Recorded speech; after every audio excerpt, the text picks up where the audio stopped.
చరిత్రలో ఎన్నడూ చూడని విలయం, ఒక్కసారిగా విరుచుకుపడిన జల ప్రళయం. సర్వం కోల్పోయి నిరాశ్రయులైన వందల కుటుంబాలు. తినటానికి తిండి దొరకక, కట్టుకోవడానికి బట్టలేక, ఉండటానికి ఇల్లు లేక దిక్కు తోచని స్థితిలో బతకాల్సిన పరిస్థితి. ఆదుకునే వారి కోసం 1000 కళ్లతో ఎదురు చూస్తున్న బాధితులు.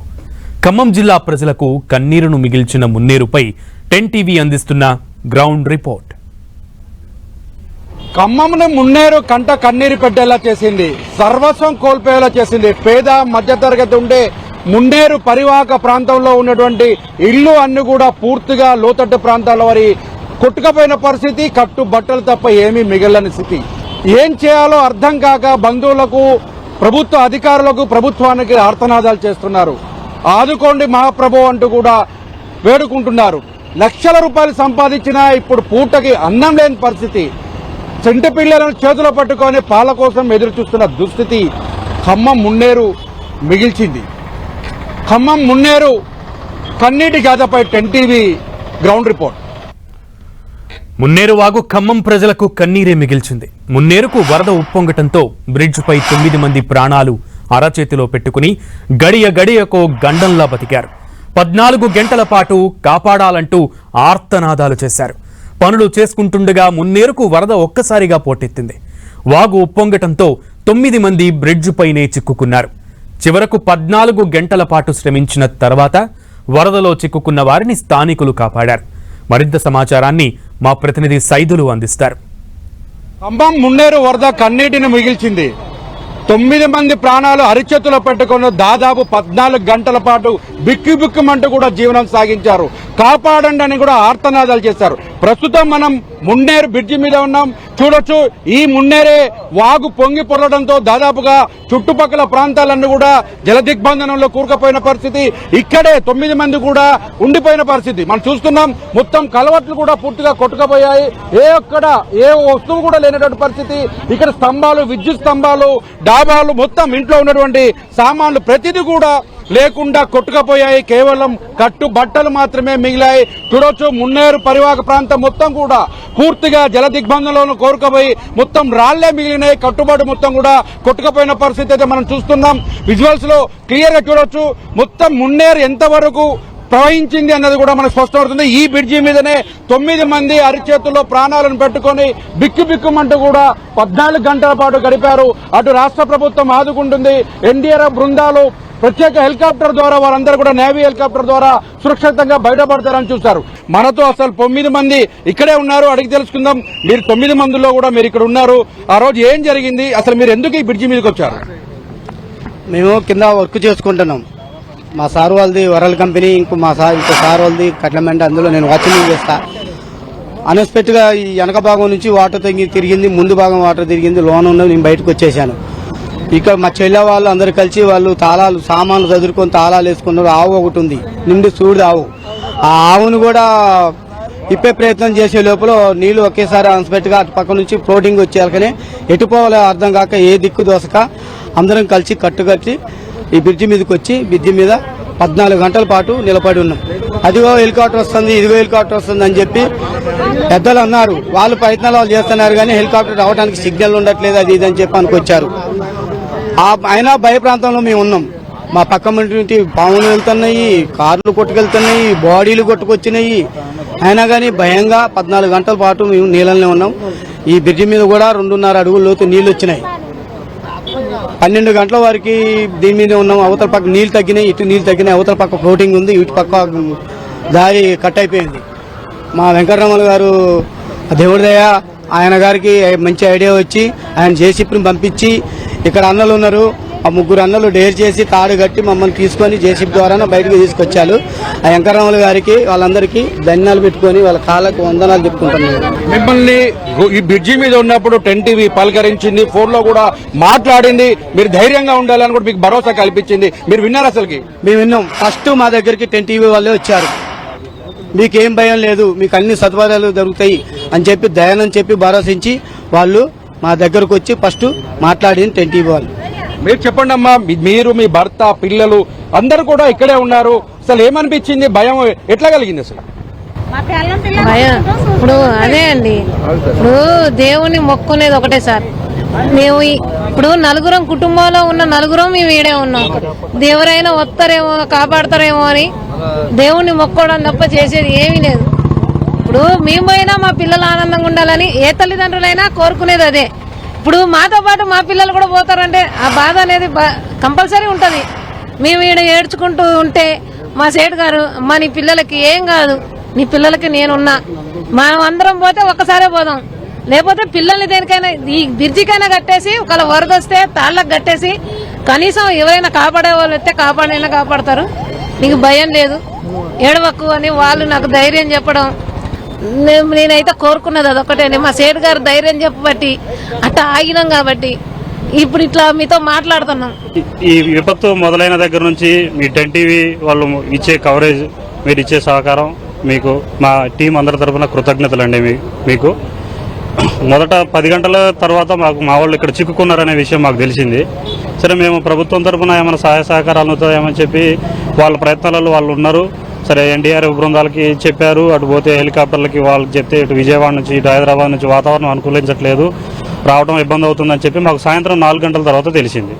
ఆ తర్వాత మరి నైట్ మళ్ళీ వర్షం వస్తే వీళ్ళు ఇక్కడ చిక్కుకొని పోతే ఇబ్బంది అవుతుంది అనే ఉద్దేశంతో, ఎలాగైనా వాళ్ళని రక్షించాలనే ఒక సదుద్దేశంతో, ఏ పార్టీలకు సంబంధం లేదండి, మానవతా దృక్పథంతోనే మేము ఈ సాహసం చేయాలని అనుకున్నాము. మేము అందరం అనుకొని జేసీబీ సాయంతో, అంటే ఎన్ని అడుగులు నీళ్లు వస్తున్నాయి, మనకి జేసీబీ అయితే బాగుంటుందా ప్రొక్లైన్ అయితే బాగుంటుందా అని ఆలోచించి 7 అడుగులు 8 అడుగులు నీళ్లు వస్తున్నాయి, జేసీబీ సాయంతో తీసుకురావచ్చు అని ఒక ఆలోచనతో వెంకటరామలన్నని బదిలాడితే సరే పంపిస్తామని చెప్పి అన్నాడు. ఆ జేసీబీ సహకారంతో మేము వాటర్లోకి వచ్చిన తర్వాత ఒకేసారి మేము సక్సెస్ కాలేదండి, 3వ అటెంప్ట్కి మేము సక్సెస్ అయ్యాము. మున్నేరు బ్రిడ్జి ఏదైతే మున్నేరు ఉందో ఆ మున్నేరు ఖమ్మాన్ని కన్నీరు పెట్టించిందని కూడా చెప్పుకోవచ్చు. కెమెరామెన్ విజయ్తో సైదులు 10 టీవీ ఖమ్మం. ఇక మున్నేరు వాగు ఉధృతికి బ్రిడ్జ్ అడుగు దూరానికి జరిగిపోయింది. ఇటీవల కాలంలో బ్రిడ్జ్ నిర్మించిన వరద ఉధృతికి అడుగు దూరం ముందుకెళ్తుంది. ఇక దీంతో బ్రిడ్జ్ పై హెవీ వెహికల్స్ ను నిలిపివేశారు అధికారులు. కేవలం బైక్, కార్లను మాత్రమే అనుమతిస్తున్నారు. మరింత సమాచారాన్ని మా ప్రతినిధి సైదులు అందిస్తారు. మున్నేరు బ్రిడ్జి వద్ద ఉన్న ఈ మున్నేరు బ్రిడ్జి వాగు ఉధృతికి దాదాపుగా అడుగు పూర్తిగా ముందుకు జరిగినటువంటి పరిస్థితి ఉంది. ఇది దాదాపుగా 10-15 ఏళ్ల క్రితం మాత్రమే నిర్మించినటువంటి బ్రిడ్జి. ఈ బ్రిడ్జికి సంబంధించి కూడా పూర్తిగా అడుగు మందం కూడా జరిగినటువంటి పరిస్థితి అయితే మనం చూడొచ్చు. 10 టీవీ ఎక్స్క్లూజివ్ గా అందిస్తున్నటువంటి విజువల్స్ లో మనం చూడొచ్చు. ఎందుకంటే ఇది పాత బ్రిడ్జికి సంబంధించినటువంటి అసలు బ్రిడ్జి ఇది పూర్తి స్థాయిలో ఉండేది. ఇక్కడ నుంచి అడుగు జరిగినటువంటి బ్రిడ్జి మొత్తం కూడా ముందుకు జరిగినటువంటి పరిస్థితి అయితే ఉంది. మొత్తం 6 పిల్లర్లకు సంబంధించి అటు 6 విభాగాలకు సంబంధించి కూడా పూర్తిగా బ్రిడ్జి కదలడంతో పాటు ఈ వెహికల్ మీద రావడానికి కూడా హెవీ వెహికల్స్ కూడా పూర్తిగా ఆపివేసిన పరిస్థితి ఉంది. మొత్తం చూడొచ్చు బ్రిడ్జి కదలడంతో ఒకసారిగా ఈ ప్రాంత వాసులంతా కూడా భయాందోళనకు గురవుతున్న పరిస్థితి కూడా ఉంది. ఎందుకంటే ఇది ఏ స్థాయిలో వరద ఉధృతి వస్తే ఈ బ్రిడ్జి ఇంత ముందుకు కదిలిందో మనకు అర్థమవుతున్న పరిస్థితి ఉంది. అడుగు దూరం పూర్తి స్థాయిలో కూడా కదిలిపోవడంతో పూర్తిగా గ్యాప్ కూడా మనకి స్పష్టంగా అర్థమవుతుంది. అసలు మొదట ఉన్నటువంటి బ్రిడ్జి ఇది, ఆ తర్వాత ముందుకు వరద ఉధృతితో ముందుకు కదిలినటువంటి బ్రిడ్జి ఇది. ఈ బ్రిడ్జికి సంబంధించి కూడా చూసుకున్నట్లే ఇటీవల కాలంలో నిర్మించిన బ్రిడ్జికి సంబంధించి కూడా కలిగింది. ఇంత ముందుకు వెళ్లాల్సిన పరిస్థితి వచ్చిందంటే ఇదే బ్రిడ్జి మీద 9 మంది కూడా ప్రాణాలను అరచేతిలో పెట్టుకొని బతుకు జీవుడు అంటూ కూడా క్షణక్షణం భయంగా బతికినటువంటి పరిస్థితి అవుతుంది.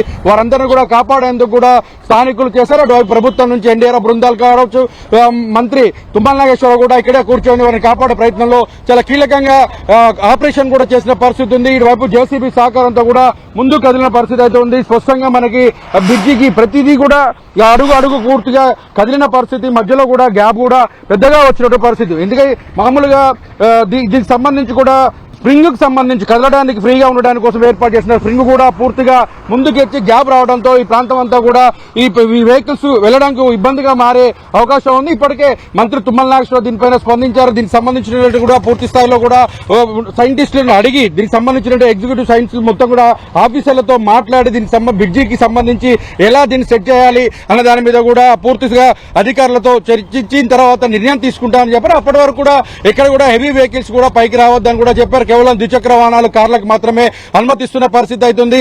సాహసోపేతమైనటువంటి వారందరి ప్రాణాలను కాపాడడంతో ఒక ఉత్కంఠకు తెరపడిందని కూడా చెప్పుకోవచ్చు.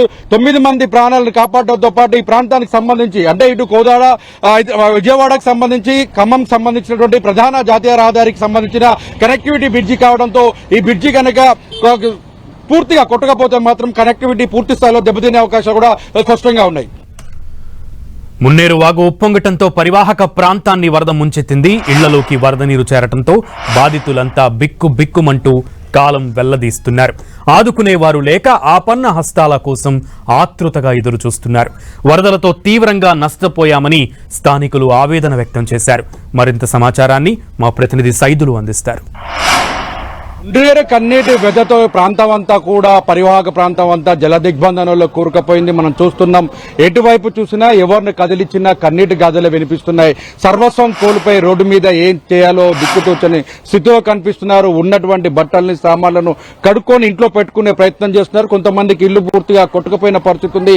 మనతో మాట్లాడేందుకున్నారు. చెప్పండి, మీరు ఎంత నష్టం జరిగింది? మాకు దాదాపు 2 లక్షలు జరిగింది సార్. అన్ని పట్టుకుపోయినాయి. కూలర్లు, ఫ్రిడ్జ్లు, గోడలు కూలినాయి. వెనక ముందు బియ్యం బస్తాలు పోయినాయి. అన్ని ఏమి లేవు, కట్టుబట్టలతోనే ఉన్నాం మేము. ముసలి మాకు ఎవరు పెట్టేవాళ్ళు లేరు సారు.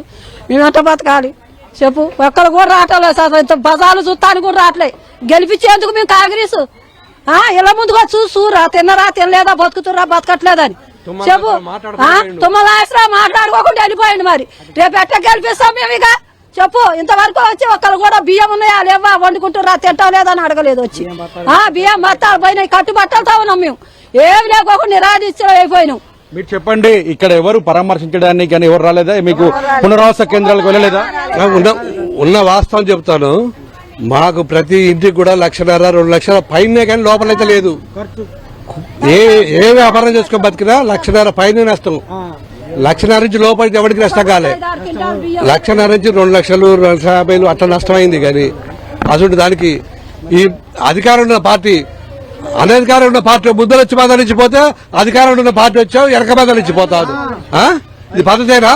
రేవంత్ రెడ్డి గారు మాకు ఇష్టం అని చెప్పి పొంగులేటి శ్రీనివాస్ గారిని అందరు కలిపి మీకు గెలిపించుకుంటే మాకు ఈ పరిస్థితి.